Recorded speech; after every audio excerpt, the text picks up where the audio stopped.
அலகு 6 மனித உறுப்பு மண்டலங்கள்.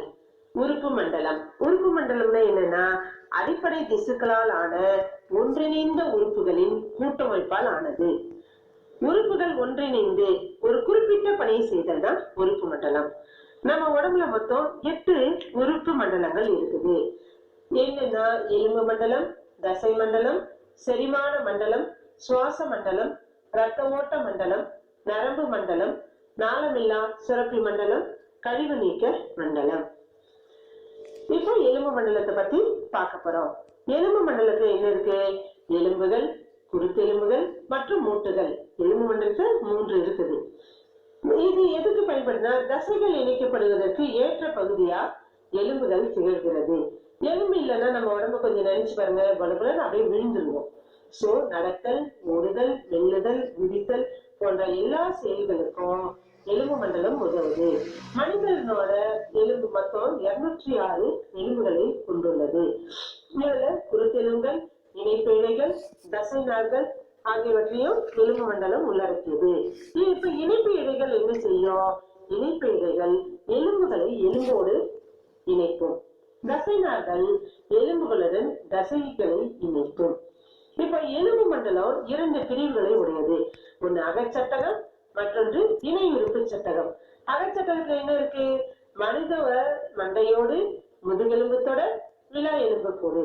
இந்த அகச்சட்டகம் எப்படி இருக்குன்னா மனித உடலின் செங்குத்தான அச்சை உருவாக்குகிறது.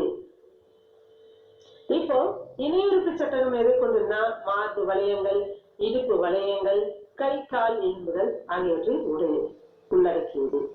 இப்போ மண்டையோடு, ஏன்னா அகச்சட்டகம் பத்தி பார்க்க போறோம். அகச்சட்டகத்துல மண்டையோடு. மண்டையோட்டுல என்ன இருக்கும்? மண்டையோட்டுல மண்டையோட்டு எலும்புகள் இருக்கும். மண்டையோட்டுல தானே நம்ம கழுத்து பகுதி வரைக்கும் மண்டையோடு தான். அப்போ மண்டையோட்டுல என்ன இருக்கும்? மண்டையோட்டு எலும்புகள். மண்டையோட்டுலதான் நம்ம முகம் இருக்கு இல்லையா? முக எலும்புகள் இருக்குது.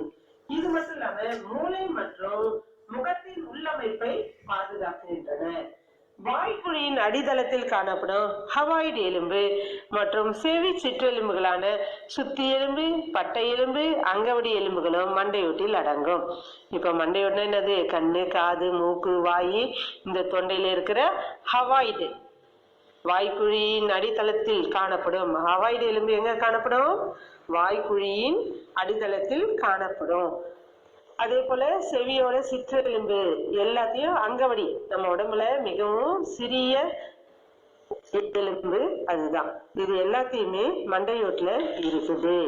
அது மட்டும் இல்லாம கீழ்த்தாடை நம்ம உடம்புலயே மிகவும் பெரியது, உறுதியானது எதுன்னு கேட்டா கீழ்த்தாடை எலும்புதான் மிகவும் பெருசு, உறுதியானது. அதுக்கடுத்து முதுகெலும்பு தொடர். முதுகெலும்பு தொடர் என்னது? மண்டையோட்டோட அடிப்புறத்திலிருந்து தொடங்குது. இது எதை பாதுகாக்குது? முதுகெலும்பு. முதுகெலும்புல என்ன இருக்குது? தண்டுவடம் இருக்குது. சோ நம்ம முதுகெலும்புல இருந்து முதுகெலும்பு தொடரோட மண்டையோட்டோட அடிப்புறத்துல இருந்து தொடங்குது, தண்டுவடத்தை பாதுகாக்குது. இதுல என்ன இருக்குதுன்னா முள்ளெலும்பு தொடர்களால் உருவாக்கப்பட்டுள்ளது. அடுத்து விலா எலும்பு கூடு. விலா எலும்பு கூடு எத்தனை இணைகளை உடையதுன்னா 12 இணைகளை உடையது. அதுல மிதக்கும் விலா எலும்புகள், பொய் விலா எலும்புகள்லாம் ஹையர் ஸ்டடீஸ்ல நம்ம பார்க்கலாம். இந்த விலா எலும்புகள் என்ன இருக்குன்னா மென்மையான இதயம், நுரையீரல் போன்ற இன்றியமையாத உடல் உறுப்புகளை பாதுகாக்கிறது. இதயம், நுரையீரலை பாதுகாக்கக்கூடியது இது விலா எலும்பு கூடு. எத்தனை இணைகளை உடையது? 12 இணைகளை உடையது. அதன் பிறகு கை கால் எலும்புகள். மனிதனோட கை கால் எலும்புகள் 2 இணைகளை கொண்டவை. 2 இணை இல்லையா? 2 காலு 2 கை. அவ முன்னங்கை மற்றும் பின்னங்கால். சரி, இந்த முன்னங்கை என்ன பண்ணுது?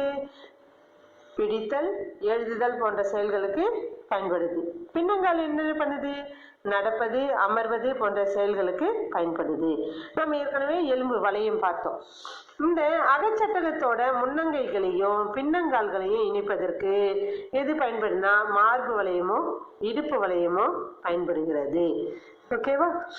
அதன் பிறகு நமது உடல்ல காணக்கூடிய எலும்புகள்லயே மிகச்சிறியது உள்ளங்காலில் உள்ள அங்கவடி எலும்பாகும். அது எவ்வளவுன்னா 2.8 மில்லிமீட்டர் மட்டும்தான் அதோட சராசரி நீளம். சரி, பெரிய எலும்பு எதுன்னு கேட்டா நம்மளோடது தொடை எலும்பு நீளமானது, பெரியது எதுனா கீழ்த்தாடை எலும்பு தான் பெருசு, உறுதியானது. நீளமானது எதுனா தொடை எலும்பு. நீளமான எலும்பு நம்மளுடைய தொடை எலும்பு. குழந்தைகள் பிறக்கும் போது 300க்கு அதிகமான எலும்புகளோடு பிறக்கும்.